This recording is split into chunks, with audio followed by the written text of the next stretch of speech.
Vronsky had not even tried to sleep all that night. He sat in his armchair, looking straight out before him or scanning the people who got in and out. If he had indeed on previous occasions struck and impressed people who did not know him by his air of unhesitating composure, he seemed now more haughty and self-possessed than ever. He looked at people as if they were things. A nervous young man, a clerk in a law court sitting opposite him, hated him for that look. The young man asked him for a light and entered into a conversation with him and even pushed against him to make him feel that he was not a thing but a person. But Vronsky gazed at him exactly as he did at the lamp, and the young man made a wry face, feeling that he was losing his self-possession under the oppression of this refusal to recognize him as a person. Vronsky saw nothing and no one. He felt himself a king, not because he believed that he had made an impression on Anna, he did not yet believe that, but because the impression she had made on him gave him happiness and pride. What would come of it all he did not know, he did not even think. He felt that all his forces, hitherto dissipated, wasted, were centered on one thing, and bent with fearful energy on one blissful goal, and he was happy at it. He knew only that he had told her the truth, that he had come where she was, that all the happiness of his life, the only meaning in life for him now lay in hearing and seeing her. And when he got out of the carriage at Bulagova to get some seltzer water, and caught sight of Anna, involuntarily his first word had told her just what he thought. And he was glad he had told her it, that she knew it now and was thinking of it. He did not sleep all night. When he was back in the carriage, he kept unceasingly going over every position in which he had seen her, every word she had uttered, and before his fancy, making his heart faint with emotion, floated pictures of a possible future. When he got out of the train at Petersburg, he felt, after his sleepless night, as keen and fresh as after a cold bath. He paused near his compartment, waiting for her to get out.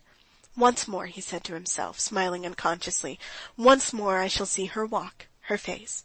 She will say something, turn her head, glance, smile maybe.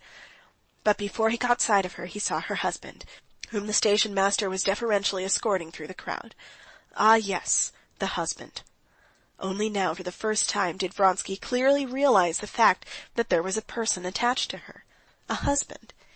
He knew that she had a husband, but had hardly believed in his existence, and only now fully believed in him, with his head and shoulders and his legs clad in black trousers, especially when he saw this husband calmly take her arm with a sense of property.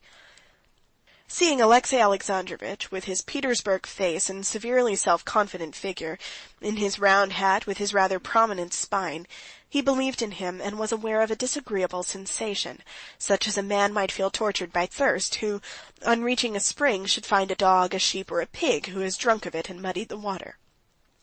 Alexey Alexandrovitch's manner of walking, with a swing of the hips and flat feet, particularly annoyed Vronsky. He could recognize in no one but himself an indubitable right to love her. But she was still the same, and the sight of her affected him the same way, physically reviving him, stirring him, and filling his soul with rapture. He told his German valet, who ran up to him from the second class, to take his things and go on, and he himself went up to her.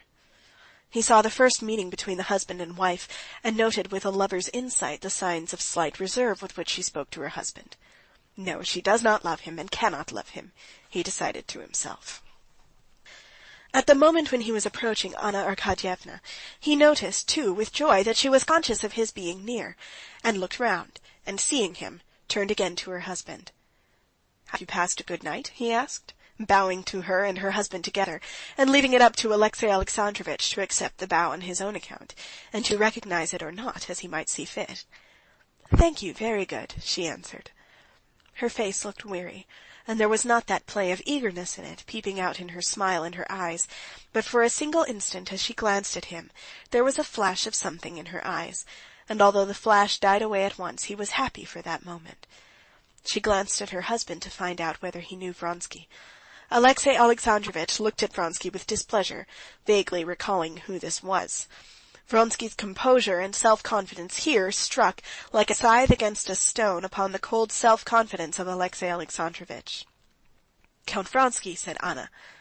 "Ah, we're acquainted, I believe," said Alexey Alexandrovitch indifferently, giving his hand. "You set off with the mother and you return with the son," he said, articulating each syllable as though each were a separate favor he was bestowing. "You're back from leave, I suppose," he said, and without waiting for a reply he turned to his wife in his jesting tone. "Well, were a great many tears shed at Moscow at parting?" By addressing his wife like this, he gave Vronsky to understand that he wished to be left alone, and turning slightly towards him, he touched his hat. But Vronsky turned to Anna Arkadyevna. "I hope I may have the honor of calling on you," he said. Alexey Alexandrovitch glanced with his weary eyes at Vronsky. "Delighted," he said coldly. "On Mondays we're at home." "Most fortunate," he said to his wife, dismissing Vronsky altogether, "that I should have just half an hour to meet you, so I can prove my devotion," he went on in the same jesting tone. "You lay too much stress on your devotion for me to value it much," she responded in the same jesting tone, involuntarily listening to the sound of Vronsky's steps behind them. "But what has it to do with me?" she said to herself, and she began asking her husband how Seryosha had gone on without her. "Oh, capitally! Mariette says he's been very good. And I must disappoint you, but he has not missed you as your husband has. But once more, merci, my dear, for giving me a day. Our dear Samovar will be delighted." He used to call the Countess Lydia Ivanovna, well known in society, a samovar because she was always bubbling over with excitement. "She's been continually asking after you.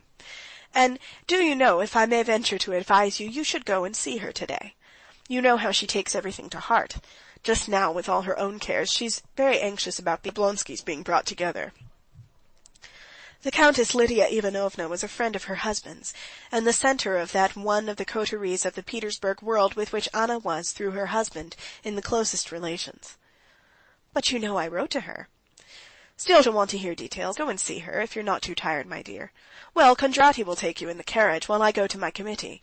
I shall not be alone at dinner again," Alexey Alexandrovitch went on, no longer in a sarcastic tone. "You wouldn't believe how I've missed." And with a long pressure of her hand and a meaning smile, he put her in her carriage. End of chapter 31. This recording is in the public domain.